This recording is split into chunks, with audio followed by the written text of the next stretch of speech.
What's guys? I'm back. I'm back in a video today. Okay, so I'm back in a video today, obviously. I'm gonna be doing an album review for some metal music. The band I'm gonna be reviewing today is uh the band I'm gonna be reviewing this week for YouTube is a band called Whiplash and stuff. And I'm mainly gonna be reviewing the album Ticket to Mayhem. And let's not waste any more time. Let's get right into this. So talking about this band I got here, uh, this band is called Whiplash, like I said. And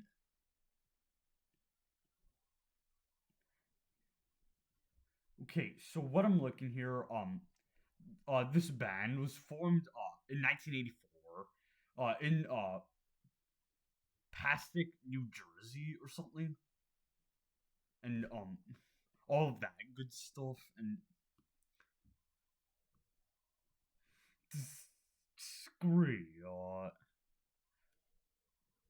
Okay, so what I'm looking here about this band, uh, they got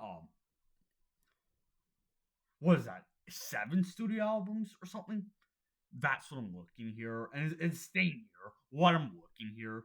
It's saying old school American way, an album that's supposed to be announced or something, and it says to be announced next to it. So I don't know what that means, but I'm gonna move on and stuff. And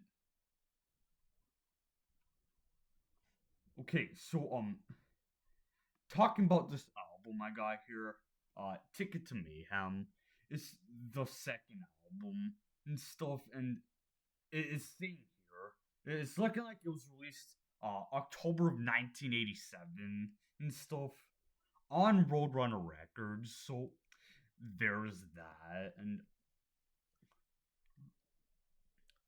okay, so now time for my thoughts on this album. First thing I know, first thing I notice is the way the album sounds. Like mainly with like the production on this album is to me this album sounds like raw sounding in a way. Like in a way that sounds like clear but also kind of like raw at the same time. Like it kind of sounds like it's not like perfectly produced is basically what I'm trying to say. Like but it has like a guys, basically what I'm trying to say is part of this album here, Ticket to Mayhem, it sounds a raw production, it sounds raw produced and dirty at times, but in my opinion in a good way, because like to me it adds to it. And it adds to this the sound of the album and all of that good stuff. And another thing I forgot to mention, there's 9 tracks on here.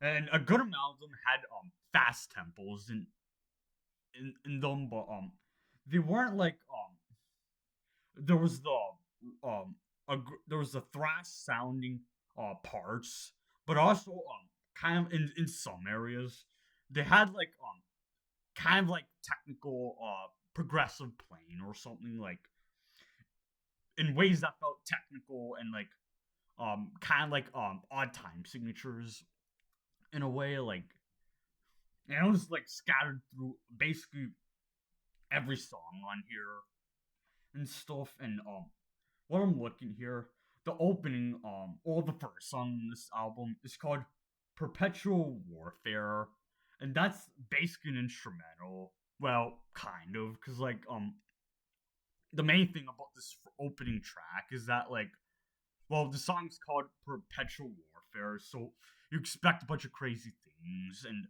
And in this song there's like bomb explosion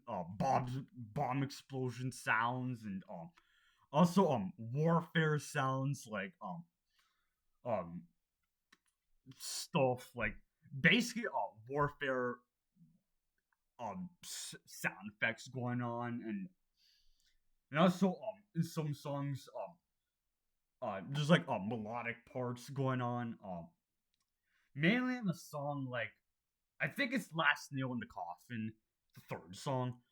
There's like acoustic parts going on, and there's clean guitar parts going on, and then eventually towards the end of the song, well, the last minute or two or so, there's that explosive, there's that riff going on, along with there's the heavy, powerful riffs with the drums, and there's that, and I would have to say that's one of my favorite tracks and stuff, and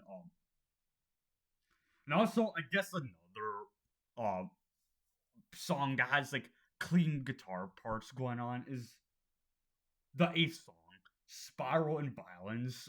There's that little clean guitar part in the beginning that goes on for like the first minute or so, and then eventually goes into like a fast paced type riff and all of that good stuff,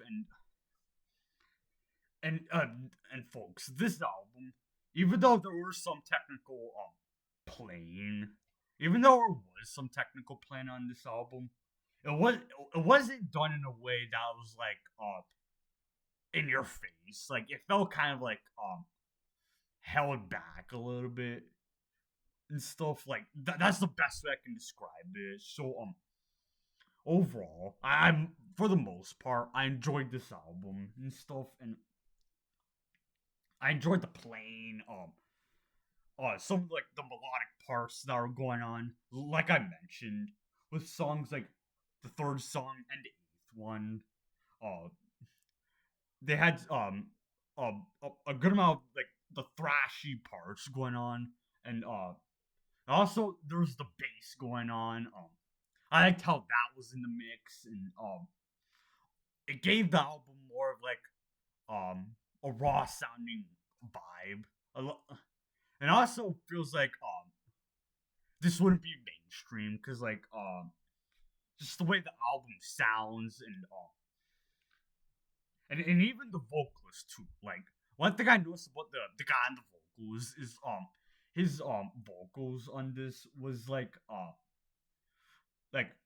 gruff gruff style vocals.